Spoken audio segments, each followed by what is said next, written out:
Assuming na totoo.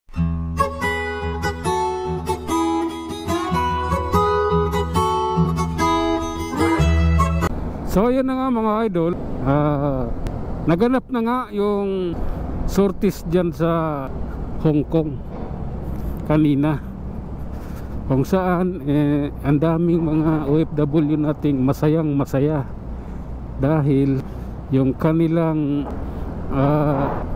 minamahal at ina-idol na politiko ay andyan dyan kanina.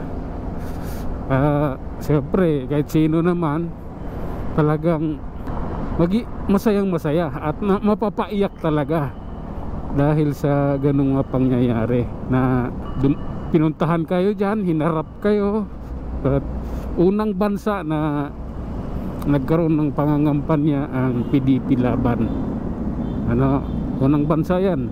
So kaya siyempre yung mga dyan mag-iiyakan talaga. Alam ko gumastos kayo, yung mga OFW yung nagpunta dyan gumastos dahil may bayad yung na yan yung binyo na yan. Pero doon ba sa bayad sa inyo, hindi ba sulit? Hindi ba sulit yung binayad ninyo? Tanong ko lang mga OFW, hindi ba pulpak ang dating na yung mga Duterte ay andyan dyan, nakaharap ninyo, nakapagpa-picture kayo, pagkamay kayo, diba? Minsan na yan mangyayari mga idol, buong buhay ng natin, yung pagkakataon na yun, mo yun, talagang magiging kwento ng buhay mo yun pagdating ng araw, dahil nga sa ganung pangyayari. At Duterte lang ang gumagawa ng ganon. Maraming politiko ang mga tumatakbo, maraming politiko na piki yung kanilang pag ngiti-ngiti, yung pagkaway-kaway. Pero yung Duterte na yan, iba yan, ibang klaseng politiko genuine yung kanilang pagkaway, yung kanilang pagbati, yung kanilang pagpapasalamat. Genuine yan, makikita mo naman. Tsaka yung dating mesmo, yung datingan pa lang, yung aura pa lang, kakaiba. Mamaya pagdating ko ng Makati, manonood pa ako ng mga ibang doon, mga ibang video clips, no? Maiksi lang yung napanood ko, yung yung pagpasok doon ng mga politiko. Mamaya pagdating ko ng Makati, manonood pa, at yun ko pa yan. Kung maaari, gagawa pa tayo ng isang video, no? Ano pa lang yung video yung nagawa na, maiksi lang.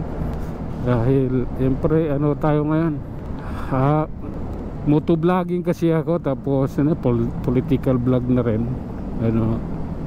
Kailangan ko talagang na yan, suportahan talaga yung politikong nagmamahal sa bansang Pilipinas.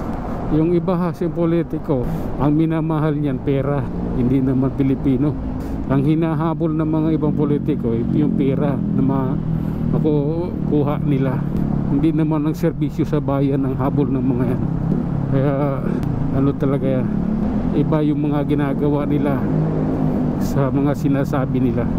Alright, tuloy-tuloy tayo mga idol. At ito medyo yung daan dito, di ko maintindihan to, bakit ganito.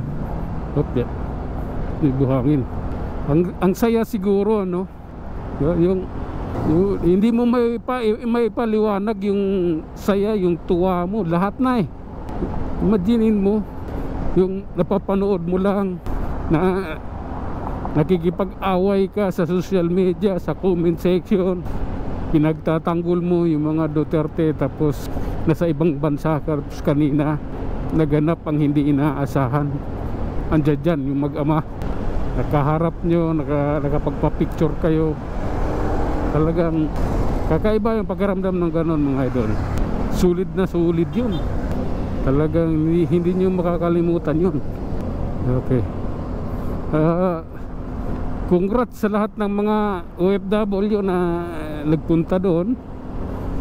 Congratulations sa inyo, history yan ng buhay ninyo. Biglang isang OFW, history yan. Dahil kahit nandyan kayo sa ibang bansa, nakaharap ninyo, nakasalamuhan ninyo yung mag-amang Duterte. yung pamilyang Duterte na minahal ng taong bayan, diba? Kaya sulit na sulit ang pagpunta niyo dyan, yung paggastos ninyo. At maraming salamat na rin sa inyo, no? Pag dito sa Pinas yan, promise naman na talagang anuhin namin yan. Kami naman magpapakitang gilas pag nasa Pinas yan, siyempre, diba? Kaya lang ano, kayo lang, kami din dito siyempre. Pag pumunta yan sa lugar ng malapit lang talaga, pupuntahan namin yan. Todo suporta talaga yan. Hanggang dito na lang mga idol. At ang lakas ng hangin dito sa may GMA7. Maliit itong motor ko. Hanggang sa muli, maraming salamat. O ganito na lang. Ito ganito na lang. O sabi ko, assuming na totoo talaga yan naririnig ninyo. Bakit ko ginawa yan? Para sa sarili ko? Para sa pamilya ko? Para sa inyo at ang inyong mga anak sa ating bayan. Kaya ako man